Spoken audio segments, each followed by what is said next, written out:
विनाश काले विपरीत बुद्धि, ये आपने आज तक सुना होगा। आज आपने देख भी लिया जो देश के अंदर चला हुआ है। आपको पता है आज तक जितने भी इल्जाम लगते रहे, चाहे वो तड़ीपार पर लगे हों या प्रधानमंत्री पर लगे हों या सरकार के खिलाफ कुछ होया हो, प्रोटेस्ट होया हो, जैसे किसान आंदोलन है जो है, कभी सरकार ने जवाब नहीं दिया, कभी प्रेस कॉन्फ्रेंस नहीं की।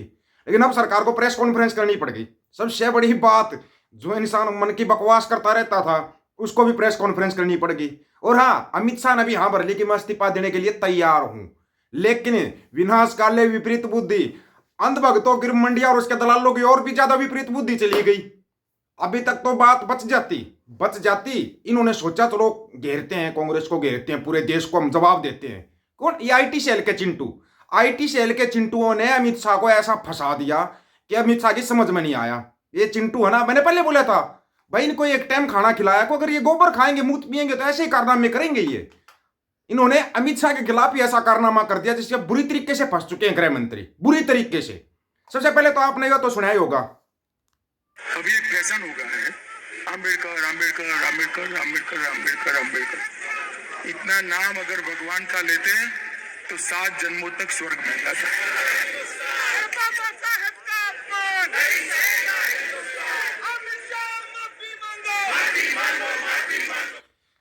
ये तो प्रोटेस्ट चला। इस प्रोटेस्ट का इन्होंने जवाब देने की सोच की आईटी सेल के चिंटुओं ने। और हाँ, अमित शाह ने बोल दिया कि मैं इस्तीफा देने के लिए तैयार हूं। अमित शाह इस्तीफा देने के लिए तो तैयार है, लेकिन अब इस्तीफे से बात नहीं बनेगी। अब इस्तीफे से काम नहीं चलेगा। खुद सुन सकते हो आप। ठीक है, जो इन्होंने ठीक है ना, जो इन्होंने गिरी हुई हरकत की है ना, उस हरकत का क्या कहोगे? ठीक है ना, सार सुनो अमित शाह का इस्तीफे के लिए तैयार बोल दिया। खड़गे जी मेरा इस्तीफा मांग रहे हैं, इनको आनंद होता है तो शायद मैं दे भी दूं, मगर इससे इनकी समस्या का अंत नहीं है। अभी 15 साल तक कम से कम उनको वही जगह पे बैठना है जहां वो बैठे हैं। घमंड, इसको बोलते हैं घमंड। ये बोल रहा है मैं तो इस्तीफा दे दूंगा, लेकिन 15 साल तक खड़गे को वहीं बैठना पड़ेगा जहां वो बैठे हुए हैं। मतलब इन्होंने ये दिखा दिया ये SC ST से कितना प्यार करते हैं। इन्होंने दिखा दिया सरेआम सदन के अंदर भीमराव अंबेडकर का अपमान करना। क्या बर्दाश्त करोगे?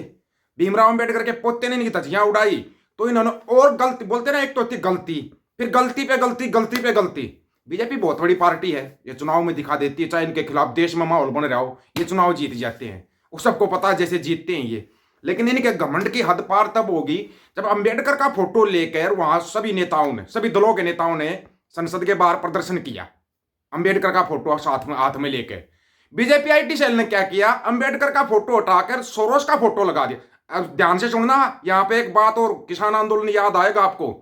सोरोस का फोटो लगाकर वो फोटो वायरल कर दिया कि बोला वेलकम कांग्रेस एंड ऑल इंडी पिंडी सब वेलकम, बोला ये देखो हमने तैयार कर दिया। अंबेडकर की जगह सोरोस का लगा दिया फोटो। अब समझ में आया? को जो करते थे ये, किसी का भी फोटो लगा देते थे, कोई भी झंडा लगा देते हैं, कहीं पर भी लिख देते हैं, कहीं पर भी झंडा लगा देते। कैसे करती है आईटी सेल? ये पकड़ी गई, ये पकड़े गए, अपनी गलती में फंसे जाके। इन्होंने जैसे ही इन्होंने लगाया तो इसलिए था सोरोस का फोटो कि भाई अंबेडकर वाली बात दब जाएगी और सोरोस की बात ऊपर आएगी। फिर इन्होंने बता दिया कि तुम सोरोस से प्यार करते हो क्या? अंबेडकर का इतना बड़ा अपमान कि अंबेडकर से ऊपर सोरोस को कर दिया तुमने। ये हर जगह अपमान करते हैं, हर जगह फंसते हैं, हर जगह फंसते हैं। ऐसे ही चिंटूगिरी इन लोगों ने किसान आंदोलन में की थी। सब निशान साहिब लेके बैठे हुए थे, लेकिन उसके ऊपर खालिस्तान खालिस्तान खालिस्तान लिख के इन्होंने कर दिया चालू। ये देखो जी, ये किसान आंदोलन नहीं है, ये तो खालिस्तान मांगने का आंदोलन चल रहा है। याद आया आपको? याद आया होगा।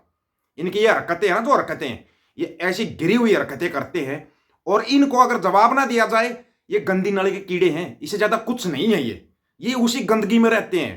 गोबर खाना ये छोड़ेंगे नहीं। जिस दिन गोबर खाना छोड़ देंगे, इनको पता लगेगा किसान कितनी मेहनत करके अन्न उगाता है, कितनी मेहनत करके अन्न उगाता है। 2 साल तक किसान आंदोलन चला, बॉर्डर के ऊपर किसान बैठे रहे, 750 से ज्यादा साथी शहीद हो गए। सब एक शब्द नहीं निकला, एक शब्द नहीं निकला चिंटू के पापा के मुंह से। क्या किसानों की शहादत क्योंकि कोई शब्द निकलेगा? नहीं निकला। अभी कहीं चुनाव तो है नहीं, तो इनके ऊपर कोई दबाव नहीं। चुनाव जैसे ही आएगा, वो सबको पता, जहां पर ये खेल खेलते हैं, जहां पर ये खेल खेलते हैं, बड़े स्टेट के अंदर अपनी सेटिंग कर लेते हैं, मशीनों सेटिंग करके जीत जाते हैं, और छोटे स्टेटों के अंदर दे देते हैं दूसरी पार्टियों को, जाओ इसमें तुम जीत जाओ, इसमें तुम जीत जाओ। जीत जाओ तुम, हम यहाँ पर अपनी सेटिंग बड़े उनमें रखेंगे राज्यों में। लेकिन अब की बार कुर्सी असली खतरे में आ गई और अंधभक्तों का अब शायद इलाज भी होना शुरू हो जाएगा, क्योंकि देख लिया, अमित शाह ने भी देख लिया ये गंद भगत है, इनको कितना समझाने का कोई फायदा नहीं है, कोई फायदा नहीं इनको। और हाँ, बीजेपी जैसी ना विपक्षी पार्टी कभी किसी देश में नहीं मिल सकती। ये विपक्ष में बहुत अच्छे रहते हैं, ये बहुत अच्छे रहते हैं विपक्ष में। लेकिन अब ये विनाशकाले विपरीत बुद्धि होगी, बयान दिया तो दिया, फिर बयान पर माफी मांग ली, लेकिन माफी और इस्तीफे से भी काम नहीं चलेगा। अब अभी भी अगर SC ST भाईचारा नहीं खड़ा होया, रात का 12 बजे तक का टाइम दिया गया गृह मंत्री को, इस्तीफा भी दे, माफी मांग। और अंबेडकर साहब के पोते ने जो धज्जियां उड़ाई इनकी, बिल्कुल सही उड़ाई, ये इसी के लायक है, ये इसी के लायक है। तो चिंटुओ क्या कहोगे अब इसको, ये कर क्या रहे हैं तुम? ये जो तुम्हारे दिमाग के अंदर मनुस्मृति बैठी हुई ना, मनुस्मृति मनुस्मृति मनुस्मृति, वो तुम्हारी सामने आने लगी, सामने आने लगी, तुमने दिखा दिया। एक संविधान संविधान संविधान, तुम हर चीज को बदली करते जा रहे हो, तुम बिल्कुल मतलब लोग है ना मानसिक गुलाम हो चुके हैं। शारीरिक गुलामी से आजादी मिल जाती, कभी मानसिक गुलामी से आजादी नहीं मिलती। एक और नौटंकियां शुरू कर रहा है वहां पंजाब के अंदर, उससे बड़ा नौटंकीबाज तो कोई है ही नहीं। सबसे बड़ा नौटंकीबाज देश के अंदर नौटंकी कर रहा है, लेकिन इन नौटंकियों को जब तक आप पकड़ोगे नहीं, जब तक इनसे सवाल करोगे नहीं, सवाल हमेशा सत्ता से किया जाता है, विपक्ष से क्या सवाल करोगे? विपक्ष को तो लठ मारना, इन्होंने संसद के अंदर भी लठ मारना शुरू कर दिया, लाठी डंडे लेके जाते हैं संसद के अंदर बीजेपी के नेता। कमाल की बात नहीं है, कमाल की बात। ये बिल्कुल सरेआम तानाशाही दिखा रहे हैं, सरेआम तानाशाही, और ये दिखाई दे रही है सबको, लेकिन सबकी आंखें बंद हैं, आंखें बंद है, सब आंखें बंद किए हो, कबूतर बने हुए, जैसे कबूतर बिल्ली को देख आंखें बंद कर लेता ना, ये गंद भगत तो हैं, ये तो हैं इसी लायक। लेकिन तुम लोग क्या कर रहे हो? तुम्हारी आंखें कहां पे बंद है? क्या तुम्हारी आंखें कभी नहीं खुलेंगी क्या? या कुत्ते के पिल्ले की भी ना आंखें खुल जाती 7 दिन में, वो पिल्लों से भी नीचे की कैटेगरी में आ गए क्या? तुम्हारी आंखें नहीं खुल रही। अंध भगत ये तो होते हैं, IT सेल के अंडाणु कीटाणु जीवाणु, ये सब हैं, ये तो उनसे नीचे वाली कैटेगरी में आते हैं। लेकिन क्या ये जनता भी उससे नीचे वाली कैटेगरी में आ चुकी है क्या? ये हर जगह पे दिखा दे, देखो जो अलग देश की मांग, अलग देश की मांग। क्या बे, अलग देश की मांग था नहीं क्या? अलग देश, अलग देश की मांग, अलग देश की मांग, बकवास करनी शुरू कर देते, नौटंकियां इनकी खत्म नहीं होके देती। वो तुम्हारे पापा को बुलाएगा क्या ट्रम्प? ट्रम्प को बोलो तुम्हारे पापा को इन्विटेशन दे, क्योंकि यहाँ पे नमस्ते ट्रम्प चलाया था ना तुमने, नमस्ते ट्रम्प। वो ट्रम्प ने तुम्हारा ऐसा ट्रक भर भर के देगा तुम्हारे को, सुनने में आया है। एक झटका और दे दिया ट्रम्प ने।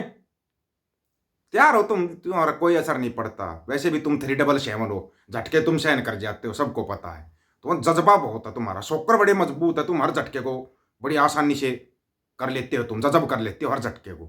ये तो तुम्हारी खासियत है, ये तो हमारे को भी पता है।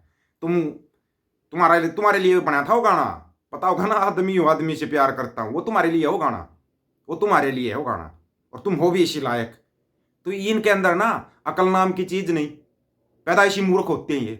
अंधभगत बनने के लिए बहुत क्वालिटियां चाहिए। मतलब आप जितना ज्यादा गोबर खाओगे, जितना ज्यादा मूत पियोगे, जितने बड़े बेशरम होगे, उतने ही बड़े अंधभगत होगे। और ये 2014 की पैदावार है, इनसे कभी बहस मत करना। अगर ये कमेंट भी करेंगे ना, उल्टे सीधे कमेंट करेंगे, तो कोई फर्क नहीं पड़ता इनसे, कोई फर्क नहीं। ये अपनी औकात दिखा देते हैं, इनकी औकात ही इतनी है। वो एक और आता है ना वो कमेंट करने के लिए, गंदी नाली का कीड़ा है वो। मैं बोल रहा हूं तेरे को, तू समझ गया, तू फेसबुक पर भी करता और यूट्यूब पर भी करता, गंदी नाली का कीड़ा तू। आप लोगों की क्या राय है इसके बारे में? अपनी राय रखना दोस्तों, आपकी राय का इंतजार रहेगा। सभी साथियों को राम राम, नमस्कार, आदाब, सत श्री अकाल। वीडियो को ज्यादा से ज्यादा शेयर, चैनल को सब्सक्राइब और बेल आइकन को जरूर दबाना दोस्तों। ऑफिशियल दीपक फौजी यूट्यूब चैनल, बात आकर सच की करेंगे, हक सच की बात हम करेंगे। वीडियो को शेयर करने की जिम्मेदारी आप लोगों की। गज की आंख को वाहिगुरु जी का खालसा, वाहिगुरु जी की फतेह।